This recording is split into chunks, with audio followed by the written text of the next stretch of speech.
بسم اللہ الرحمن الرحیم۔ السلام علیکم ناظرین، آج ہم آپ کو ایک شہزادے کا واقعہ سنائیں گے کہ جس کے باپ کی وفات کے بعد اس کے بڑے بھائی نے بادشاہت پہ قبضہ کر لیا اور اس کا چھوٹا بھائی اس سے خوف زدہ ہو کر اس ملک کو چھوڑ کر کسی اور ملک چلا گیا اور وہاں جا کر اس کو اس ملک کے بادشاہی مل گئی۔ ناظرین، اس کو اس ملک کی بادشاہت کیسے ملی اس واقعے میں ہم آپ کو بتائیں گے، اس لیے واقعہ مکمل سننا۔ ناظرین، ایک بادشاہ فوت ہو گیا۔ اس کی وفات کے بعد اس کا بڑا بیٹا فوراً تخت پر قابض ہو گیا۔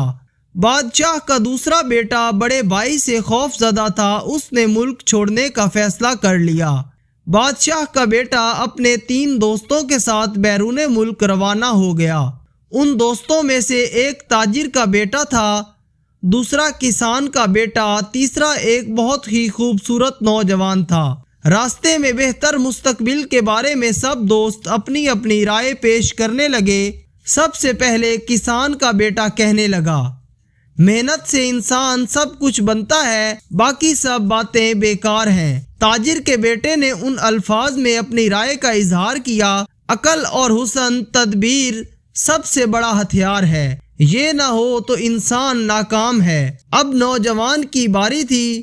نوجوان نے بتایا کہ حسن و جمال سب سے بڑی نعمت ہے۔ بادشاہ کا بیٹا اللہ کی ذات پر بھروسہ کرنے والا انسان تھا۔ سب کی باتیں غور سے سننے کے بعد کہنے لگا، سب اپنی جگہ درست ہے، مگر سب سے بڑی چیز اللہ تعالیٰ کی رضا ہے، اور اس قدر اس کی ذات کا فیصلہ ہی ہر چیز پر غالب ہے۔ جب تک ہمارا عقیدہ مکمل نہ ہو اس وقت تک راحت و سکون حاصل ہو ہی نہیں سکتا۔ کسان کا بیٹا کہنے لگا، ہمارے پاس کھانے پینے کے لیے کچھ نہیں، اب پتہ چلے گا کہ کس کی بات ٹھیک ہے۔ سب اپنی اپنی رائے آزماتے ہیں۔ یہ لوگ چلتے چلتے دوسرے ملک میں داخل ہوئے۔ یہ لوگ اسی شہر میں اجنبی تھے۔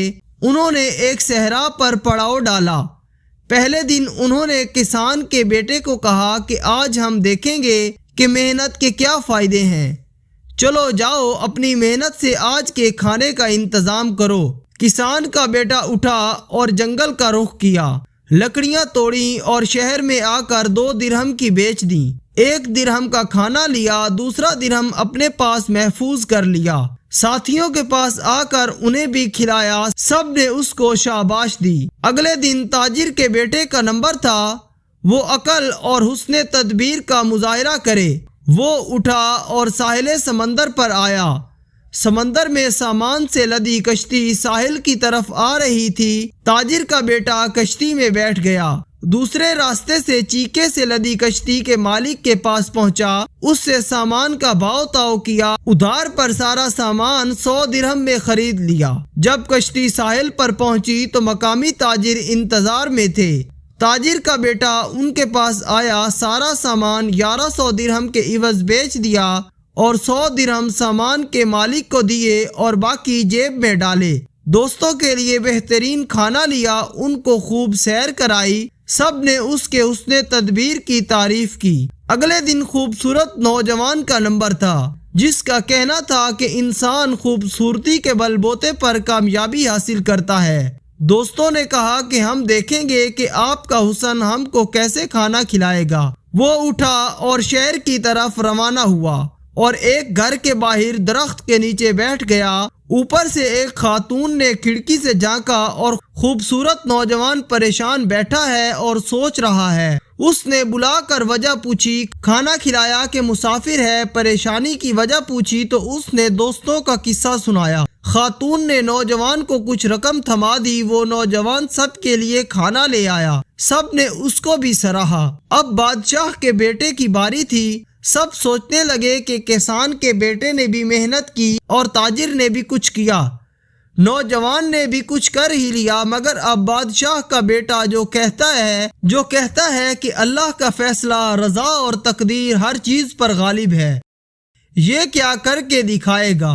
اب شہزادہ اللہ کا نام لیتا ہوا شہر میں داخل ہوا اور راستے کے کنارے جا کر بیٹھا۔ وہاں سے اسی ملک کے بادشاہ کا جنازہ لے جایا جا رہا تھا۔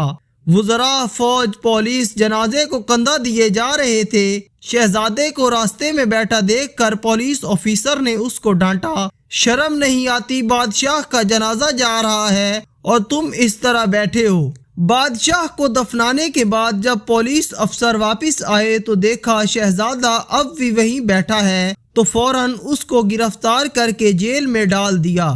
اب دوست انتظار کر رہے واپس نہ آنے کی وجہ سے قیاس آرائیاں کرنے لگے۔ وہ شہزادے کو ڈھونڈنے شہر کی طرف چل پڑے، لیکن شہزادہ جیل میں بند تھا، وہ تلاش نہ کر سکے تو اگلے دن پر مؤخر کر دیا۔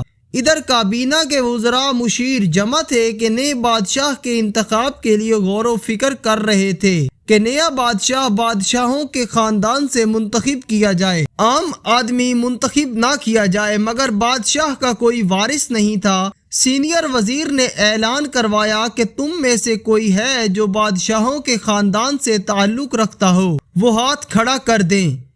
مگر کابینہ میں کوئی ایک ایسا بندہ نہ تھا۔ پولیس افسر کہنے لگے کہ ایک بندہ ہے جس کو ہم نے قید کیا ہے، وہ شہزادہ معلوم ہوتا ہے، اس کو حاضر کرنے کا حکم ہوا۔ شہزادے کو کابینہ کے سامنے لایا گیا اور پوچھا کہ آپ کون ہو اور یہاں کس غرض سے آئے ہو؟ شہزادہ بولا، میں فلاں ملک کے بادشاہ کا بیٹا ہوں، باپ مر گیا اور بڑا بھائی بادشاہ بن گیا، میں اس سے خوف زدہ تھا، یہ جان کر ملک چھوڑ دیا۔ تمام کابینہ نے اس کی بات کو قبول کیا اور اس کے ہاتھ پر بیعت کر لی اور اسے اپنے بادشاہ منتخب کر لیا۔ شہزادے کے منہ سے بے ساختہ نکلا، یقیناً اللہ کا فیصلہ تمام تدبیروں پر غالب ہے۔ اب وزراء نے بادشاہ کو ملک کی سیر کرانے کے لیے باہر نکالا۔ بادشاہ شہر کے گشت پر تھا، لوگ بادشاہ کے پیچھے بادشاہ زندہ باد کے نعرے بلند کرتے ہوئے بادشاہ کے پیچھے جا رہے تھے۔ ادھر شہزادے کے دوست شہر میں اس کی تلاش میں نکلے ہوئے تھے۔ جو انہوں نے شہزادے کو اس حالت میں دیکھا تو سمجھ گئے، بے ساختہ بول اٹھے، واقعی اللہ کا فیصلہ تمام تدبیروں سے بڑھ کر ہے۔ وہ بھی بادشاہ زندہ باد کے نعرے لگاتے ہوئے بادشاہ کے ساتھ محل میں داخل ہو گئے۔ بادشاہ تخت پر بیٹھا، یہ لوگ اس کی خدمت میں حاضر ہوئے۔ بادشاہ نے ان کے سامنے کل کا جملہ دہراتے ہوئے کہا، اللہ نے یہ سب کچھ اس لیے کیا تاکہ تمہیں معلوم ہو جائے کہ اللہ کا فیصلہ، رضا، طاقت ہر چیز پر غالب ہے۔ اللہ جو چاہے کر سکتا ہے، جیسا گمان کرتا ہے اس کے ساتھ ویسا ہی معاملہ ہوتا ہے۔ بادشاہ نے تاجر کے بیٹے کو مشیر مقرر کر لیا، کسان کے بیٹے کو وزارت زراعت کے عہدے پر مقرر کیا اور جو خوبصورت نوجوان تھا اسے کہا، یہ عارضی حسن کسی فائدے کا نہیں، اس کو کچھ مال تحفے میں دے کر رخصت کر دیا۔ جس نے خدا کی ذات پر بھروسہ کیا، اللہ نے اس کو ہی ہمیشہ کامیاب کیا۔ آپ نے بھی ہمیشہ بارہا تجربہ مشاہدہ کیا ہوگا کہ جو مال، عقل، حسن کمال پر اعتماد کرتا ہے وہ اس کے باوجود ناکام ہوتا ہے۔ عربی کا مقولہ ہے، تقدیر تدبیر پر ہنستی ہے۔ اپنا کام اخلاق اور نیک نیتی سے کرتے ہوئے اللہ پر بھروسہ کیجئے، اللہ سب کا حامی و ناصر ہو۔ ناظرین، اگر یہ میری ویڈیو آپ کو پسند آئی ہے تو چینل کو سبسکرائب کرنا نہ بھولیں۔ شکریہ۔